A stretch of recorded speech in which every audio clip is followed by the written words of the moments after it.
Welcome. It's been quite some time. Do not be alarmed. You are fast asleep in the real world. I have summoned you within your dreams. Now then, your journey has taken you quite a distance thus far. Do you believe you'll be able to successfully solve this mystery?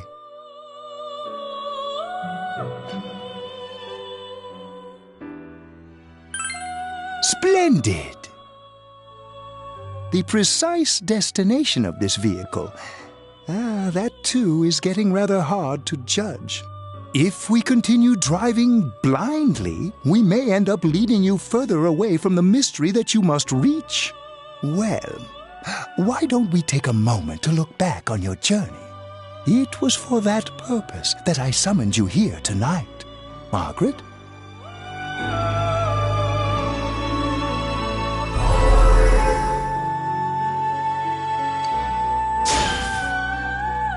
You're the only one who didn't pay attention to the rumors flying around about me.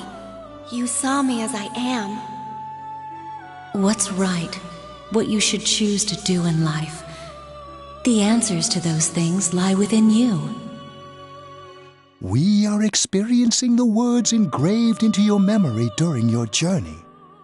Failing to understand and failing to listen are rather different things. All right. Let's go ahead and think this through as much as we need. If we leave any unanswered questions behind, we'll just be lying to ourselves. I'll think as hard as I can and try to help. Come on, we've accomplished this much together, haven't we? Right. Together. And it seems you have comrades with you as well. Those heading in the same direction through this dense fog.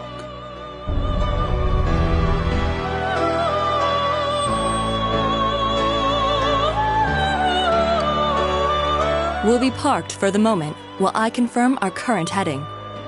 As I mentioned previously, this year will signal a great change in your life.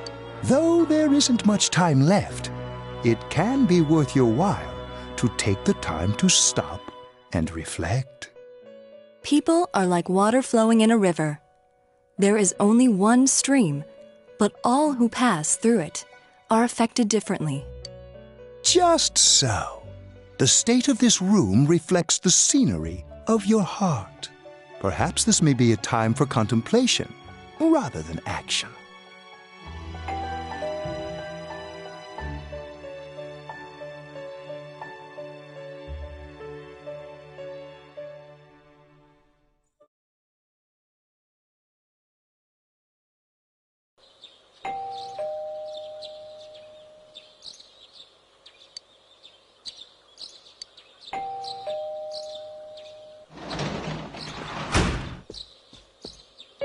Teddy's missing.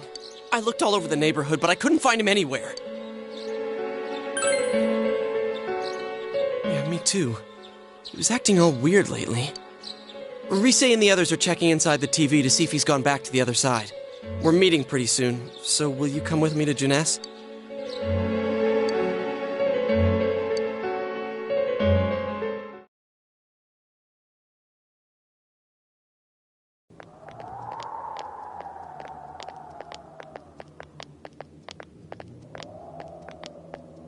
It's no use, man. We can't find him. No luck for me either. I didn't sense anything over there. The fog's so dense it might be affecting my readings. I wish I could do better. I'm sorry. Ted. Don't tell me he really went back to his world this time. We told him over and over that he could stay here.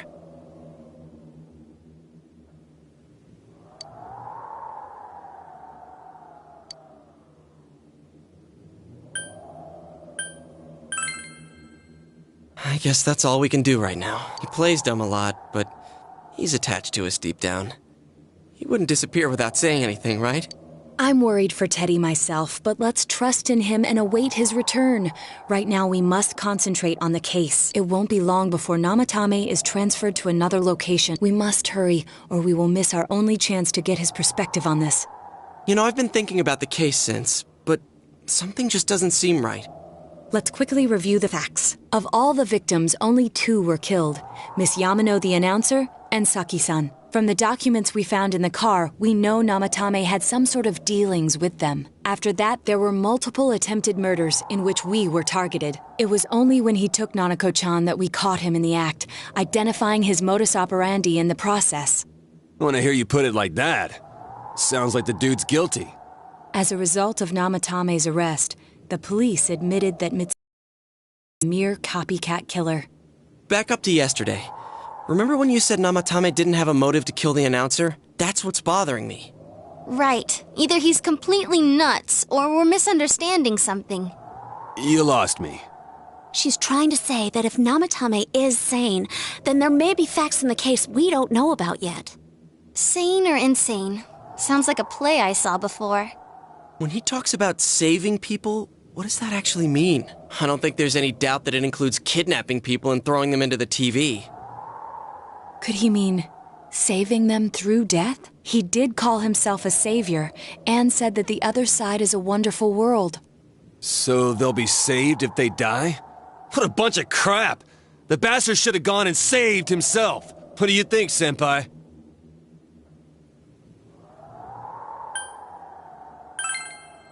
If you think about it normally, it's gotta be him. But there ain't nothing normal about that world anyways. There's something I've been wondering about for a while. When we first encountered him, he said, "You're the ones I saved. Don't worry, I'll save this girl too." So, if he saves people by killing them, did he save us too? Wouldn't he actually have failed to save us? You raise a good point. If he thinks that salvation comes only through death, his words to us make no sense. And another thing, the Namatame who appeared on the Midnight Channel said he failed to save Nanako-chan.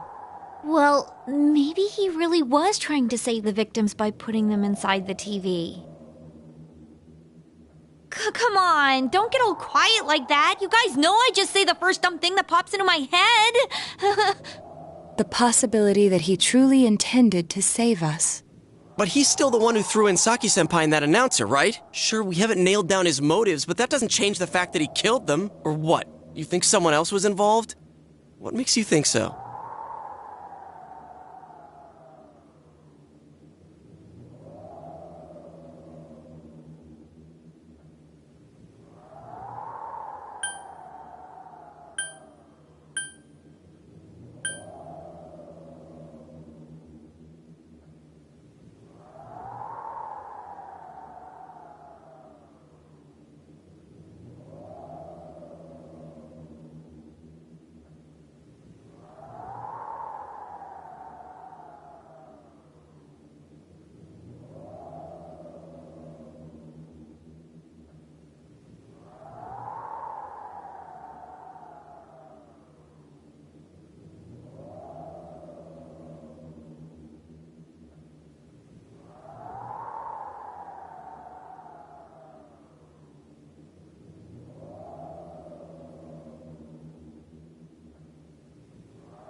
But that points straight at Namatame.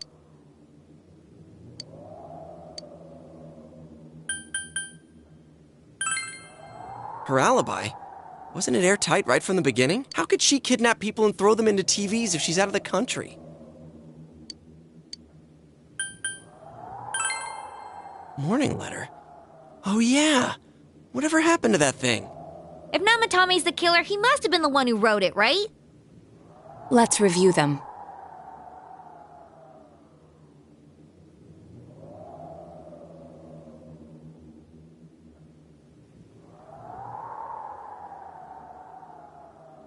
Yes, that's right.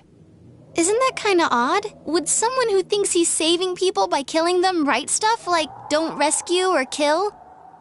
Yeah, and the will be put in and killed part doesn't make sense either. If the killer was writing it, wouldn't it be more like, I'll put in and kill? Hey, could this mean...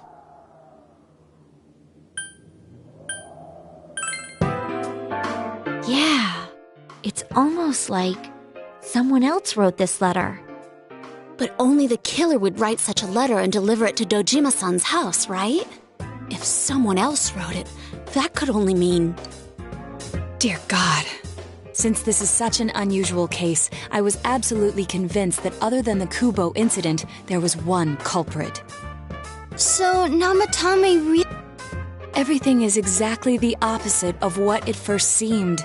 In Namatame's parlance, failing would have been the first two cases when the victims died. If he had used his method twice and failed both times, he would hardly have continued using the TV. And yet he did. It all seems to suggest that someone else wrote this warning letter while observing the entire case. Someone else? Then, it wasn't Namatame that killed Saki-senpai and the announcer? We can't say for certain yet. We urgently need to speak with Namatame face to face.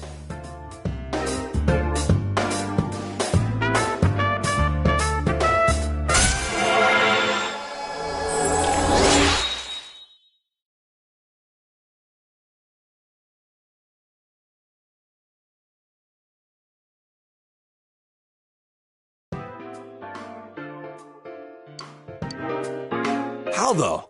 After what happened yesterday, they said they're gonna tighten security. I have a plan, but there's no time to waste. Let's hurry to the hospital.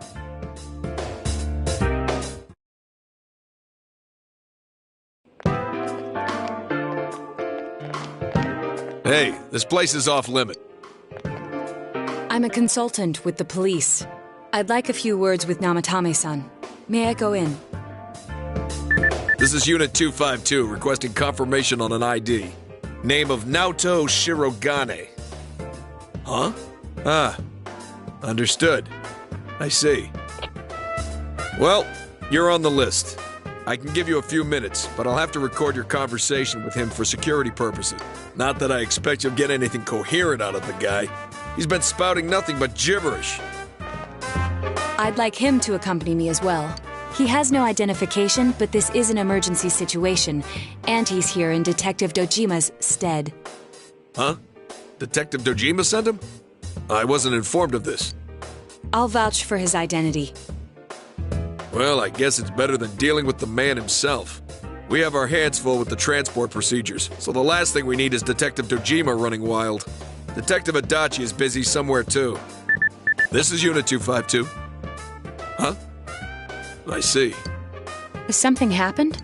There's something about a suspicious object out in the lobby. Ah, well then, this works out nicely. You should back up your colleagues downstairs. We'll keep watch over Namatame-san. A disturbance in a hospital lobby, after all. It sounds serious. If anything happens, hit the nurse call button. I'll leave the rest to you. Understood. Please be careful. I knew they were undermanned, but I didn't expect it to go this smoothly. Wow! There's nothing much inside that suspicious object, so he won't be gone long. All right, then now's our chance to talk to Namatame.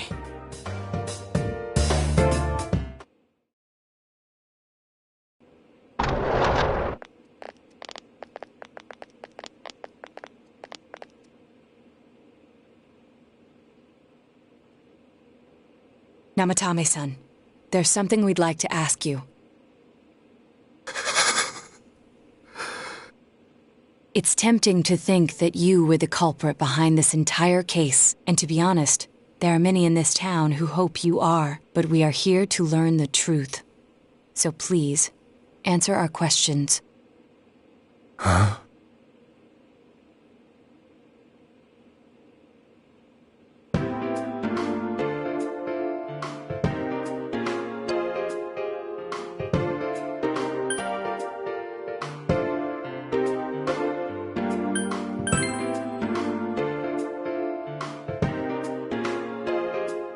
Huh?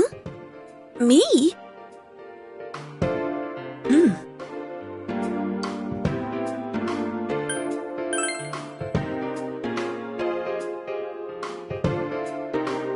No. If nobody saves them, they'll be killed. That's why I put them in there.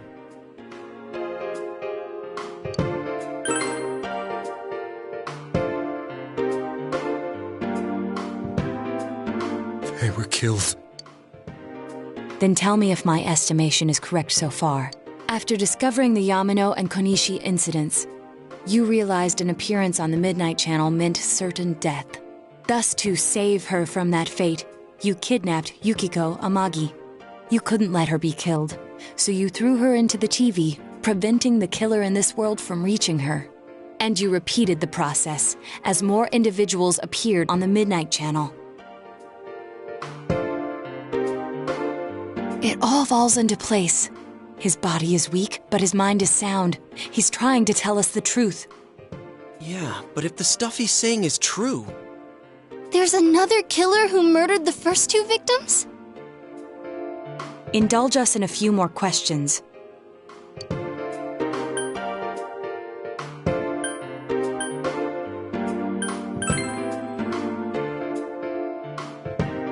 I didn't know. I never thought it would be that kind of place.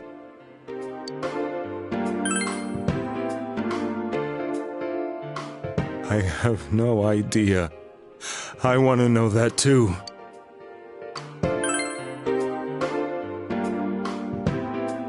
What are you talking about? As I thought. You believe me? Did they find him? Did they find the one who did such cruel things? Mayumi. Please calm down. Our ability to find the culprit rests on you. In fact, we're the only ones who can fully understand what you have to say. Only you? We did blame you for everything at first, but now I think we can accept whatever you got to tell us as truth. Please, tell us everything you can, calmly and slowly. You're willing to listen? Do my story?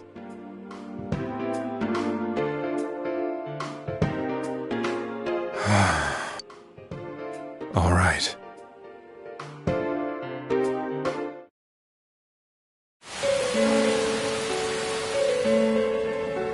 Soon after my affair with Mayumi became common knowledge, I returned to my parents' home, as if to run away from the scandal.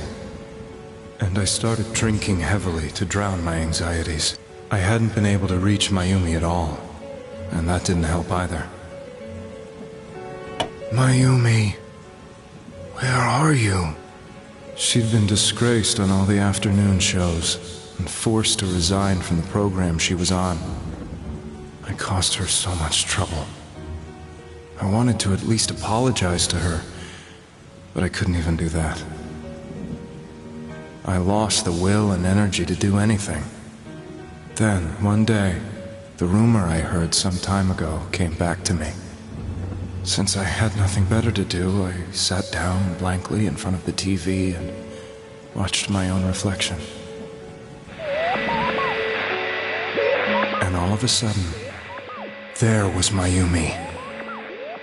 Mayumi? Is that you? The Mayumi inside the TV looked as if she was calling to me for help. Mayumi? Mayumi! When I reached out unthinkingly to touch her, my arm disappeared into the TV, as if I had dipped it into a pool of water. I was so shocked that I lost my balance and nearly fell face first into the TV.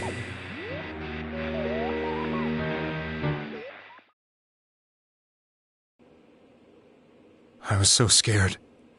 I couldn't understand what just happened.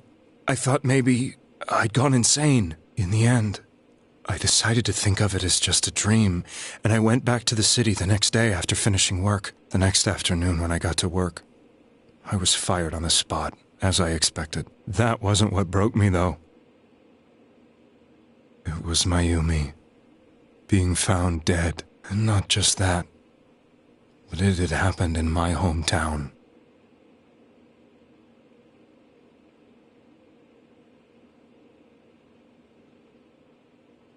I was dumbstruck. But later on, I remember the image of Mayumi I'd seen that night. Was it not a dream? Could it really have been an SOS from Mayumi? I hadn't touched another TV because the first time was so terrifying, but I decided to try it again, and I confirmed that none of it was a dream. So that image, was it something Mayumi showed me, calling for help? That's how I felt. And eventually, you learned of the Midnight Channel. I remembered that when Mayumi was alive, she was chasing a rumor about some bizarre TV program. I'd heard about it before, but I thought it was just an urban legend. But then Mayumi appeared on it, and later turned up dead. The more I thought about it, the harder it became to believe that the two events were unrelated. Soon after that, I came back to Inaba to answer the police's questions. I'd lost my job, and I wanted to know the truth of Mayumi's death for myself. Then, on another rainy night, someone else appeared on the Midnight Channel. It was a girl. She looked like she was calling for help, just like Mayumi. The first thing that came into my mind was, maybe this girl will be the next to die.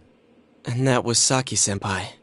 I'd been following all the news about Mayumi, so I noticed right away that she was the girl who found Mayumi's body. And if my hunch was right, she'd be the next victim. I didn't want her to die the way Mayumi did, so I desperately kept watching. I was consumed with the idea of rescuing her. Then, little by little, her image on the screen came into sharper focus.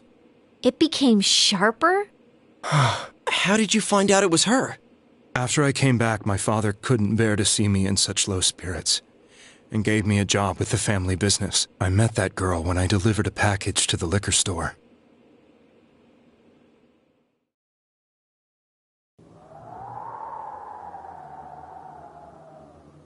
After agonizing over it, I decided to meet her, and told her to be careful.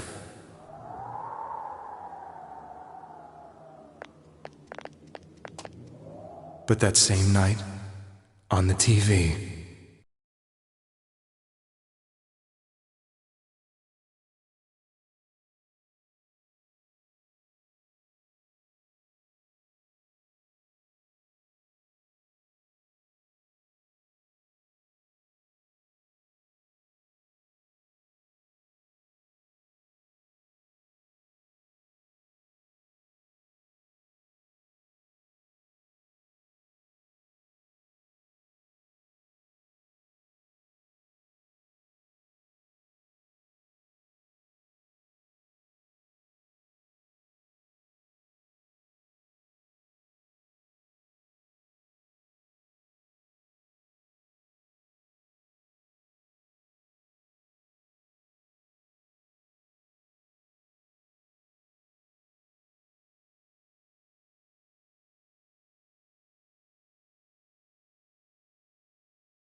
She looked as if she was being engulfed by some black shape. She was writhing in pain. That's why I warned her. Why won't she pick up the phone? Come on! Please!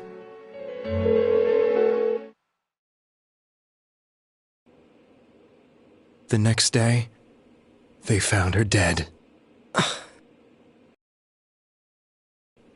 But I couldn't save her. I blamed myself, thinking there must have been something I could have done. There was no one who depended on me. Nobody at work, not even my wife. Mayumi was the only one who accepted me for who I was. But she was murdered, and the same person killed another girl. I was beside myself. I couldn't forgive myself for doing nothing. You really did love Miss Yamano. Yes, from the bottom of my heart. Before I was married, my wife made it big in show business. I was happy for her, but it put a strain on our relationship. I think I can kind of relate. It was around that time when I met Mayumi. She was interviewing our candidate for the next election. She was a big-name announcer, but she only worked with local stations, and her attitude towards work was similar to mine. We both came from Inaba, so she was easy to talk to. I knew it was wrong, but I couldn't help getting intimate with her. She gave meaning to my life. Soon after Saki-san was found dead, yet another girl appeared on TV. That was you.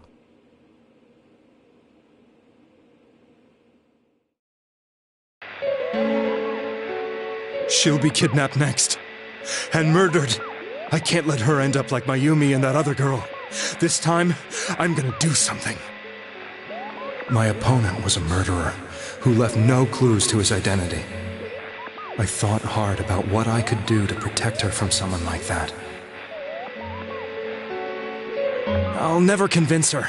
If she gets suspicious and they arrest me, who'll save her then? The girl inside the TV looked as if she was smiling at me. And that's when it hit me. I apparently had the power to go through the TV screen to the other side. Then, what if I put her into the TV and give her shelter there before the killer gets her?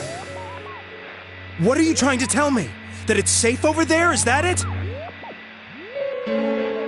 The girl inside the TV seemed to smile at me again. And I thought, no matter what kind of place it might be, it's better than being slaughtered. Once things calmed down, I could just let her out again. If she's inside the TV, there's no way they can find her.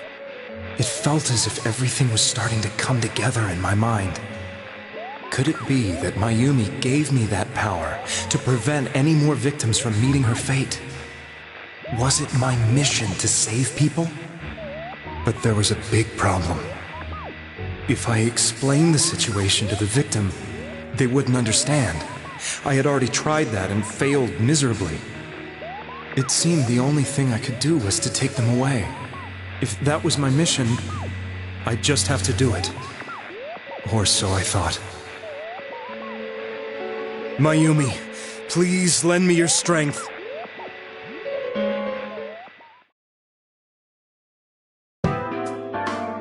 So, since you thought people who appeared on the Midnight Channel would be killed, you kidnapped us in order to save us.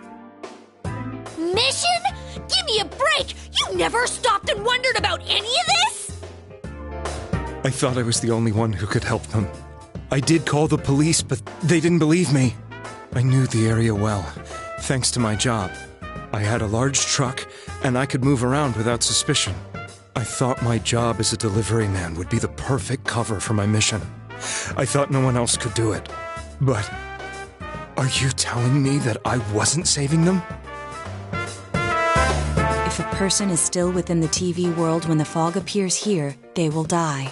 Beginning with Yukiko-san, the people you thought you had been saving were, in fact, in mortal peril. It was my friends here who really saved us all. I had a feeling that was it. When I went after that little girl and entered the TV myself, for the first time, I had some doubts about myself. You refer to Nanako-chan, correct? The police were after me, so I had to get away. But I still felt I needed to do everything I could to save that poor little girl. That's why I went in after her. But the TV world was completely different than I imagined. Such an abominable, grotesque place. I knew that the three of you who I saved went back to your normal lives, so I didn't realize how terrible that world was. I never knew you couldn't even get out of that place on your own. No. That's a cowardly way to put it. I'd probably already begun to realize that it was a dangerous place. If I hadn't, I wouldn't have gone to see you all. See us? Wait, are you talking about the concert we did at Junes? Yes. I wanted to know why the ones I saved were all hanging out with each other, and how much you remembered. But in the end, I couldn't bring myself to say anything and ran home. I must have felt too guilty. But all the doubts and anxieties I'd been unconsciously suppressing exploded out when I entered the television myself. I thought I was going insane. I probably did. And you know the rest. When I came to, I was lying in a hospital bed. You really were trying to save people. But I ended up doing just the opposite. What a fool. I always wanted to enter the world of politics and become useful to society. But after losing my job and the woman I loved, all I had left was this power. I convinced myself that world was some sort of sanctuary, and I secretly believed myself to be a hero. I never doubted what I saw on TV, and believed everything was as I wanted it to be. I didn't think for myself at all. That's why I couldn't protect them. I'm to blame for all of this.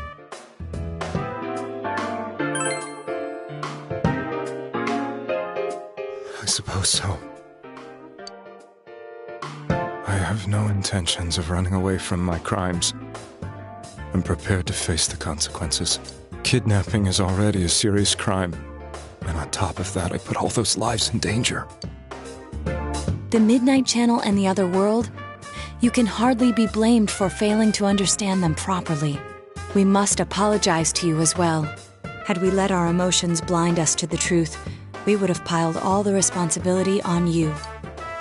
I guess from your point of view, people did stop dying once you started saving people. The more you did it, the more you really believed you were preventing their deaths. I'm such a joke. I'm sorry. I'm getting a little tired. What are you all crammed in here for? My apologies. We'll be leaving now. Wait. I beg you, please, find whoever's behind this. You children are the only ones who know about that world.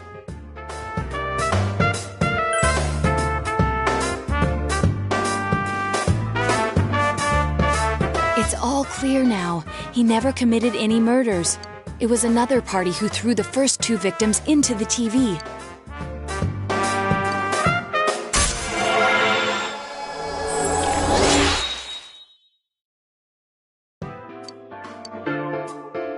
Now get out of here! I told you, he's almost ready to be transported. We can't have anything else happen. Sheesh, I better not see you rascals here again.